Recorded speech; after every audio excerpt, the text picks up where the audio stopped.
Hi everyone, Joe here. Thanks for stopping by today. I'm so happy that you got a chance to click on this video, and hopefully if you're new here, how are you?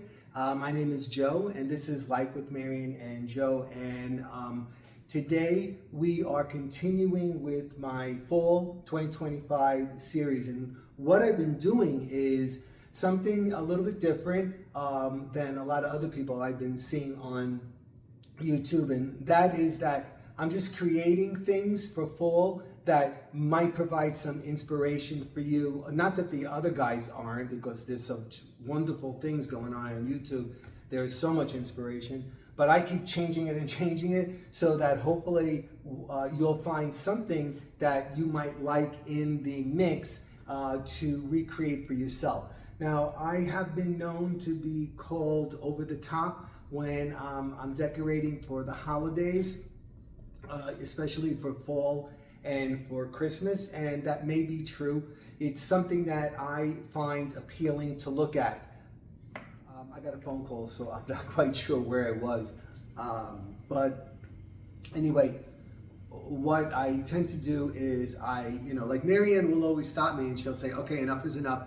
You don't have to use everything you have. Okay, anyway, so I don't want to keep on babbling with you and bore you. So what were the looks I did on the dining room table so far? Well, I did this one right here. That was a neutral. I used all beiges and white pumpkins and leaves, and I thought it was very elegant looking.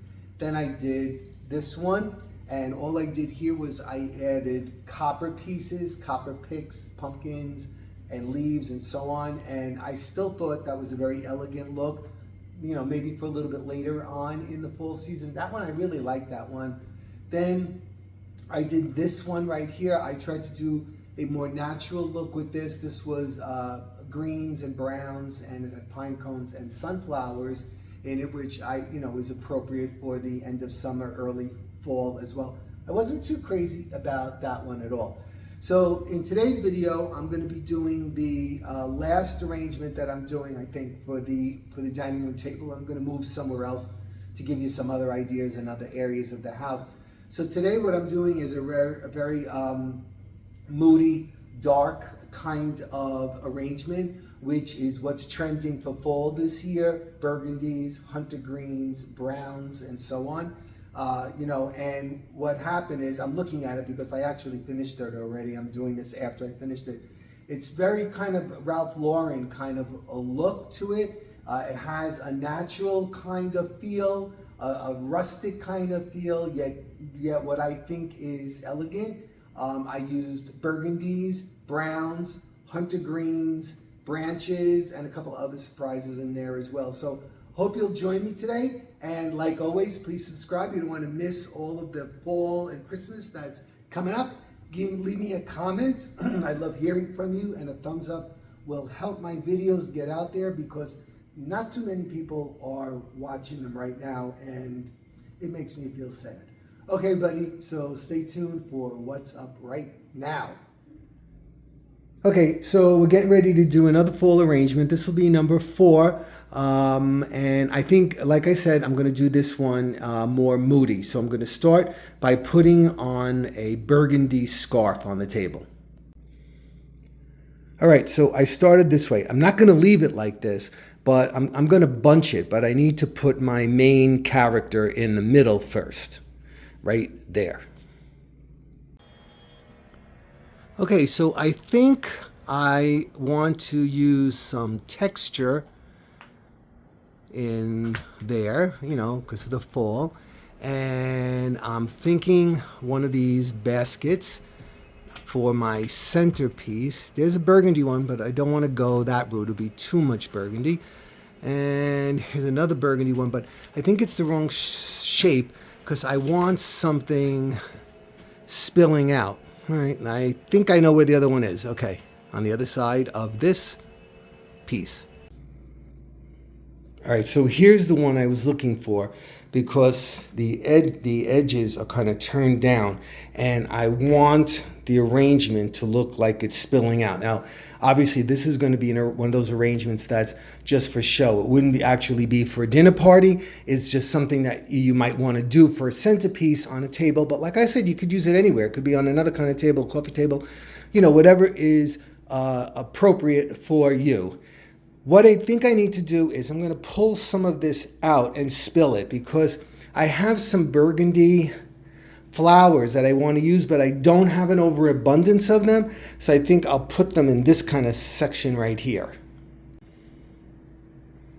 Okay, so you see how we did that? And I guess there are people out there, hopefully, that never saw me before. Hi. And I always use, not always, but many times, I'll use garland as my sticking point, and rather than using those styrofoam pieces and stuff like that fall apart and whatnot from the Dollar Tree or from Michael's or anywhere else like that. I use garland, and then I can stick things right into the garland. So as you can see, I have it spilled out. There's a mess there, but I'll clean that up.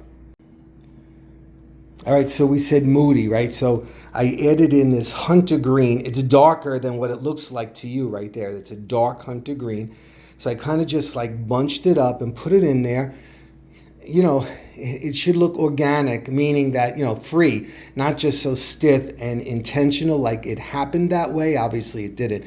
And when you do something like this, especially if you're going to come into the room this way, don't forget to address over here too, because, you don't want it to look not correct all the way around. So always take a scan around your piece. I was doing this, around your piece. Okay, so let's see what I have to play with. I went upstairs and I got some burgundy flowers, and then I got these that have a burgundy kind of hue to it. I went through my leaves and I tried to find the ones that were more burgundy. Okay, there are some yellow and a little bit of orange, but I'm going to sift through that. I might add some grapes in there, so I took those. Some cattails for a natural touch, some pheasant feathers for a natural touch, a couple of gourds maybe, a couple of these pumpkins that I painted burgundy that kind of look like tomatoes, and then these that I used in my last arrangement because these are more moody. Remember, I'm trying to make something moody looking. I started in the back here. I put one of the brown, green, and a gourd back there for some height.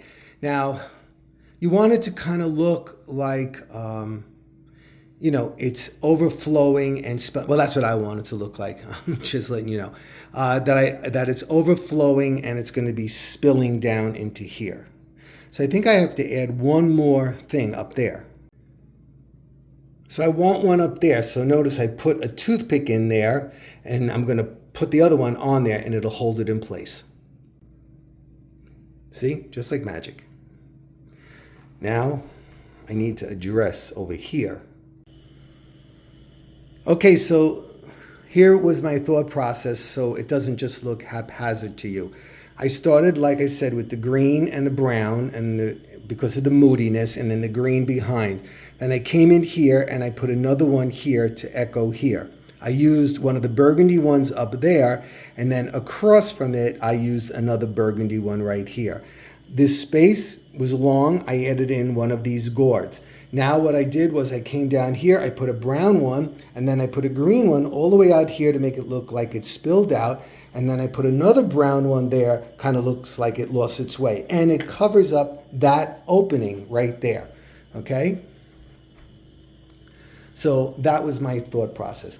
Now I have to start adding other stuff. I'm trying to think, I'm guessing next would be leaves. Okay, so I randomly put in the leaves, basically to cover up holes and spots, okay? So that's what I did. I added a vine coming up from the side, just halfway up. It needed height in the back, so I added in these cattails right here, as well as these feathers for that moody Ralph Lauren kind of look, I guess. So next, the flowers go in. And then I'm going to fill it in with some grapes, I think. Yeah, abundance. So I bunched up the initial scarp that was underneath, and I like all of those wrinkles everywhere. Take a look at still lives paintings, and you can see how the artist depicts these kind of fabrics, and that's what you can emulate. That's what you can copy, and that's what I do. And I added some pine cones in here as well to give it, it just gave it a more moody kind of a feel. I added in this book, black candlestick holders with green candles, 2 burgundy jugs, branches from the yard, giving lots of texture,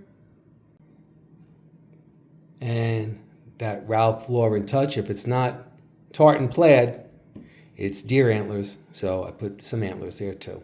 Okay, let's take a look at the whole thing.